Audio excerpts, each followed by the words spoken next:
మీ ఎలాంటి వ్యాపార ప్రకటనలకైనా వెంటనే మా ఛానల్ సంప్రదించండి. అందరికీ నమస్కారం. నేను శిరీష. ప్రస్తుతం మనతో పాటు ఉన్నారు ప్రముఖ ఆధ్యాత్మికవేత్త, జ్యోతిష పండితులు పవన్ కుమార్ శర్మ గారు. గురుగారితో మాట్లాడదాం. నమస్కారం గురుగారు. శ్రీమాత్రే నమః. గురుగారు, ఈ రోజులలో హడావిడి జీవితంలో చాలా మంది చాలా కష్టపడి డబ్బు సంపాదిస్తున్నారు. ఒక సైడ్ నుంచి డబ్బు వస్తూ ఉంటుంది, ఒక సైడ్ నుంచి నీళ్ళలాగా పోతూనే ఉంటుంది. ఎంత డబ్బు సంపాదించినా చేతులు నిలబడట్లేదు అని అంటూ ఉంటారు చాలా మంది. మరి నిజంగా అట్లా ఆ ప్రాబ్లమ్స్ ఫేస్ చేస్తున్న వాళ్ళకి మంచి రెమెడీస్ ఒకసారి తెలియజేయండి గురుగారు. తప్పకుండా. మహాలక్ష్మీదేవ్యై నమః. లోకంలో అందరికీ కావలసినటువంటి ఒక్కటే ఒక కామన్ థింక్ ఏమిటి అంటే ఆర్థికం, డబ్బు. ధనమూలమిదం జగత్.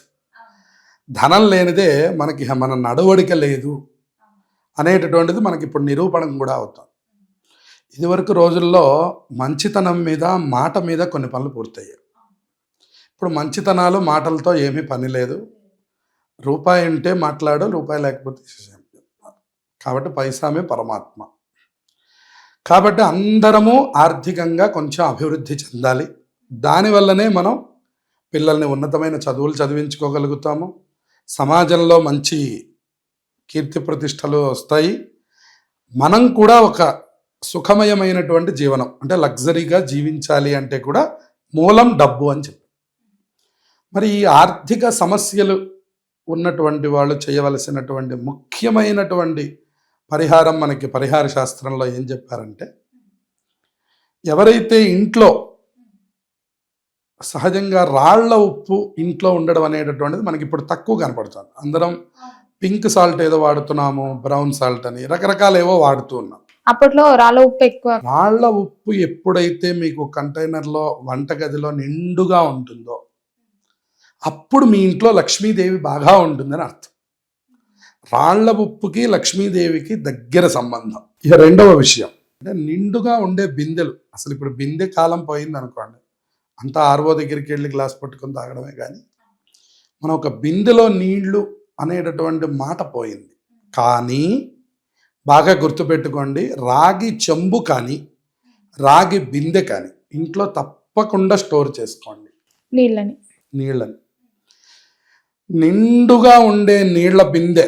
ఉదాహరణకి ఉద్యోగాలకు వెళుతున్నటువంటి స్త్రీలైనా సరే చక్కటి రాగి చెంబుని శుభ్రం చేసుకొని రాగి బిందెని దాని నిండా నీళ్లు పట్టి దాని మీద ఒక మూత పెట్టి చక్కగా మీరు వెళ్ళిపోతే మీ నెగిటివ్ ఎనర్జీ అంతా పోతుంది.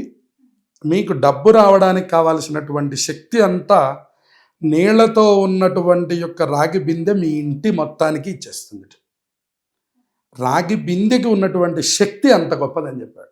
అందుకనే మీరు ఏ పూజ చేయండి, రాగి చెంబుని నిండుగా నీళ్లు పోసి కలశ రూపంలో పెడతాం. దేవతలు ఎక్కడికి వస్తారంటే మన ఎక్కడికి పడితే అక్కడికి పిలిస్తే రారు దేవతలు.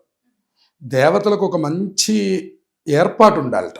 అంటే ఏర్పాట్లలో మొట్టమొదటిది ఏమిటి అంటే కనుక రాగి చెంబులో ఉండేటటువంటి నీళ్లు. అక్కడికి వస్తారట మొట్టమొదటి దేవత. అందుకని మనం పూజ చేసినప్పుడు కూడా కలశ రూపంలో ఎక్కువ రాగి చెంబులు వాడతాం. తర్వాత ఇత్తడి చెంబు సెకండ్ ఆప్షన్లో తీసుకుంటాం. కాబట్టి రాగి చెంబులో ఉండే, రాగి బిందెలో ఉండే నీళ్లను కూడా ఇంట్లో స్టోర్ చేయండి. మూడవ విషయం ఏంటంటే, బియ్యము పోసుకునేటటువంటి డబ్బాలో నిండుగా బియ్యం ఉండాలి. పూర్తిగా ఎప్పుడు తొడవకూడదు. మీరు ఎప్పుడైతే బియ్యం పూర్తిగా అయిపోతున్నాయి అని చెప్పని తీసేస్తున్నారో అప్పుడు మనకి అలక్ష్మి పరిహారం, మనకి లక్ష్మీదేవి కాకుండా ఆవిడ చెల్లెలు వచ్చేస్తున్నారు. అందుకని బియ్యము నిండుగా ఉండేటట్లుగా చూసుకోవాలి. నిండుగా అంటే సగం వరకు ఉన్నా పర్వాలేదు, కానీ పూర్తిగా కిందకి వెళ్ళిపోకూడదు. కనీసం అరస్థాయిలో ఉంటే మనకి అనుకూలంగా ఉన్నదని అర్థం. రాళ్ల ఉప్పుని స్టోర్ చేయండి. బియ్యం డ్రమ్ము ఖాళీ అవ్వకుండా నిండుగా స్టోర్ చేయండి. ఈ మూడు బాగా పాటించండి. తర్వాత గుమ్మం, బయట ఉండేటటువంటి గుమ్మము ఎప్పుడూ అలంకారంగా ఉండేట్టుగా చూసుకోండి. అది కళావిహీనంగా ఉండకూడదు.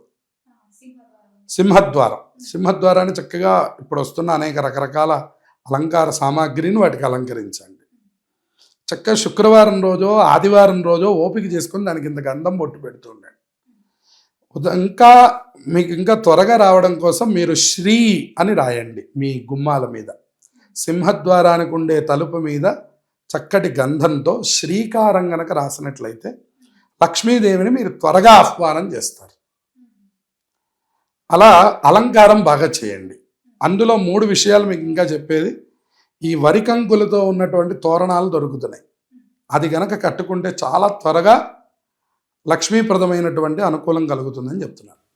వరికంకులతో ఉండే తోరణం, వరికంకులతో ఉన్న తోరణం అది చాలా మంచిదని చెప్పారు.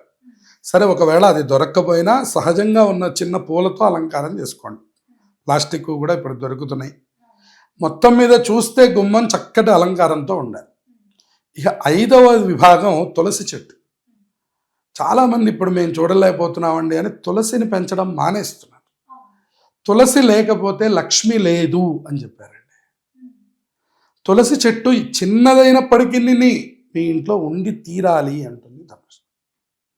తులసి లేని ఇల్లు ఉండకూడదు, దీపం లేని ఇల్లు ఉండకూడదు, బియ్యము ధాన్య పూరితమైన పాత్ర లేకుండా ఇల్లు ఉండకూడదు, నీళ్ల బిందె లేని ఇల్లు ఉండకూడదు. బాగా గుర్తుపెట్టుకోవాలి. ఇవన్నీ మూలమైనటువంటి పెద్దలు ఆచరించినటువంటి నియమాలు. ఇవాళ మనం ఇవన్నీ తీసేయడం వల్ల మనకు చిన్న చిన్న ఇబ్బందులు కలుగుతున్నాయి. అయితే గతంలాగా ఇంత ఇబ్బందులు, బిందెలు గంగాళాలు పెట్టుకోలేకపోయినా చిన్న బిందెలో నీళ్లు మాత్రం ఎప్పుడు అలా వంటగదిలో ఉంచుకోండి.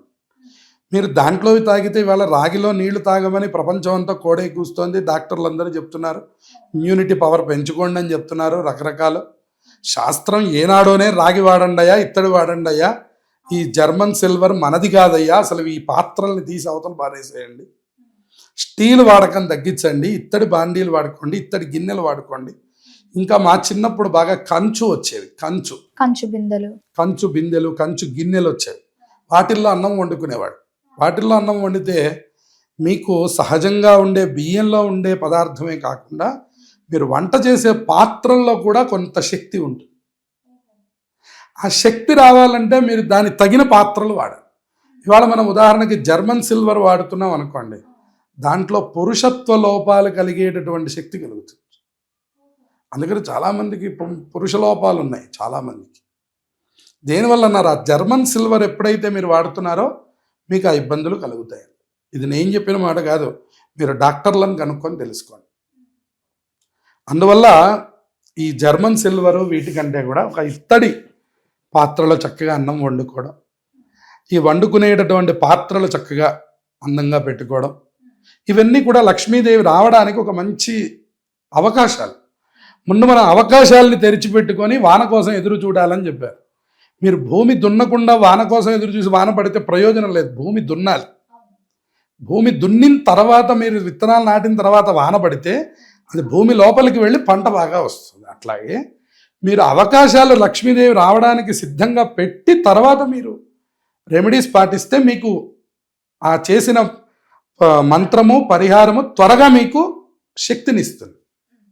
కాబట్టి ఇప్పుడు నేను చెప్పినటువంటి ఈ 5 అంశాలు బాగా దృష్టిలో పెట్టుకోండి. 1 కల్లుప్పు, 2 బియ్యం డబ్బాలో నిండుగా ఉండడం, 3 రాగి బిందెలో నిండుగా నీళ్లు పెట్టుకుంటూ ఉండడం ప్రతిరోజు, 4వది గుమ్మం అలంకారంగా చూసుకోవడం, 5వది తులసి చెట్టు ఇంట్లో ఉండడం. ఈ 5 రెమెడీస్ ముందు మీరు పాటించి తర్వాత ఇప్పుడు నేను చెప్పబోయేటటువంటి ఈ మంత్రాన్ని మీరు అందరూ జపిస్తూ ఉండండి. ఇది వేదంలో చెప్పినటువంటి మంత్రం. ఇది నేను బయటికి చెప్పడం కంటే కూడా ఇది వేదంలో ఉన్నటువంటి ఒక వాక్యం కాబట్టి మనం చదువుకోవడానికి అవకాశం ఉంటుంది. ఇది మనందరికీ కూడా తెలుసు సహజంగా. ఇక్కడ మనకి ఏం చెప్తున్నాడంటే ధనాధిపతి ఎవరు అంటే కుబేరుడు అని చెప్తున్నాడు. కుబేరుడు అనుగ్రహం ఉంటే లక్ష్మీదేవి చెంచల, ఆవిడ పారిపోయి వెళ్ళిపోతుంది. ఆవిడ ఎక్కడ ఎక్కువసేపు ఉండదు. ఆవిడ మరి నిలబడాలంటే వచ్చిన డబ్బు కుబేరుడు అనుగ్రహం ఉండాలి. కుబేరుడు మహా పీనాశివాడు, రూపాయి ఖర్చు పెట్టాడు ఆయన. అందుకని కుబేరుడు అనుగ్రహం ఉంటేనేమో నిలబడుతుంది. ఇక్కడ లక్ష్మీదేవి అనుగ్రహం ఉంటేనేమో వస్తుంది. అందుకని లక్ష్మీ కుబేర పూజ అంటూ ఉంటారు. లక్ష్మీ కుబేర పూజ చేస్తూ ఉండడం, లక్ష్మీ కుబేర హోమాలు చేయడం, లక్ష్మీ కుబేర అభిషేకాలు చేయడం, లక్ష్మీ కుబేరుల యొక్క ఫోటోలు పెట్టుకోవడం దేనికి కారణం అంటే ఒకళ్ళు రావడానికి సహకరిస్తారు, ఒకళ్ళు వచ్చిన దాన్ని స్టోర్ చేయడానికి సహకరిస్తారు. 2 పనులు ఒకళ్ళు చేయరు. రావడంతో కుబేరుడికి ఏమీ సంబంధం లేదు. అసలు నీకు వచ్చిన దాన్ని నేను స్టోర్ చేస్తానంటాడు ఆయన. మరి రావాలంటే లక్ష్మీదేవి అనుగ్రహం ఉండాలి. అందుకని ఇప్పుడు ఈ కుబేర లక్ష్మి మంత్రాన్ని మీరు జాగ్రత్తగా అందరూ పలికే విధంగా నేను చెప్పినటువంటి దాన్ని చక్కగా మీరు కనుక రాసుకొని ప్రతిరోజు ఒక 21 నుంచి 29 సార్లు కనుక మీరు చదువుకుంటే మీకు ఒక నెల రోజులు 40 రోజులు అయ్యే లోపల మీకు మంచి మార్పులు అనేటటువంటివి కనబడతాయి. మానసికమైనటువంటి స్థైర్యాన్ని ముందు అమ్మవారు ఇస్తారు. తర్వాత వస్తున్నటువంటి దాన్ని జాగ్రత్తగా ఖర్చు పెట్టడానికి కుబేరుడు సహకరిస్తాడు. కాబట్టి ఇప్పుడు నేను చెప్తున్న మంత్రాన్ని చక్కగా రాసుకునే ప్రయత్నాన్ని చేయండి. కుబేరాయ వైశ్రవణాయ ధనధాన్యాధిపతయే నమః. కుబేరాయ వైశ్రవణాయ ధనధాన్యాధిపతయే నమః. శ్రీం మహాలక్ష్మ్యై నమః. ఇది మంత్రం.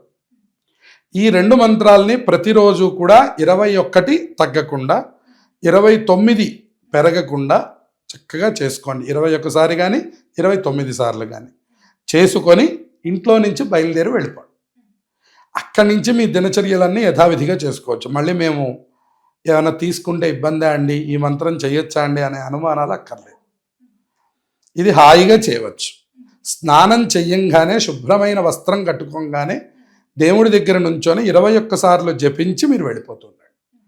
మీకు గతం మీద మార్పు 3 నెలల్లో కనపడుతుంది. 45 రోజుల నుంచి మీకు మానసికమైనటువంటి ధైర్యం కలుగుతుంది. 3 నెలల్లో మీరు ఈ యొక్క రెమెడీ యొక్క ఫలితాన్ని మీరు చూడవచ్చు. ఈ విధంగా అందరూ చక్కగా ధనధాన్య సమృద్ధితో ఉండాలి. లక్ష్మీ కుబేరుల యొక్క అనుగ్రహం ఉండాలి. వ్యాపారస్తులైతే లక్ష్మీ కుబేర పూజ, లక్ష్మీ కుబేర హోమం, లక్ష్మీ కుబేర పాశుపతం లాంటి రెమెడీస్ కూడా ఆచరించుకొని సంవత్సరానికి ఒక్కసారి వాళ్ళు పెట్టినటువంటి తేదీ ఏదైతే ఉందో అది గుర్తుపెట్టుకొని ఆ తేదీ రోజు కొద్దిగా లక్ష్మీ కుబేర హోమం కానీ పూజ కానీ అలాగే పాశుపతం రుద్ర అభిషేకం ఉంది, వీటిల్లో ఏదైనా ఒకటి జరిపించుకుంటే సకల శుభాలు వ్యాపారస్తులకి కలుగుతాయి, గృహస్థులకు కూడా కలుగుతాయి. అంటే కుటుంబ వాతావరణంలోనూ డబ్బు వచ్చి నిలబడాలి, వ్యాపారస్తులకు కూడా చక్కగా డబ్బు వచ్చి నిలబడాలి. ఇద్దరికీ పనికొచ్చే మంత్రము రెమెడీ కాబట్టి అందరూ ఆచరించి మంచి ఫలితాన్ని పొందాలి. గురుగారు మొత్తం మీద మాకు తెలియని ఎన్నో మంచి విషయాలు తెలియజేసినందుకు ధన్యవాదాలు. శుభమస్తు.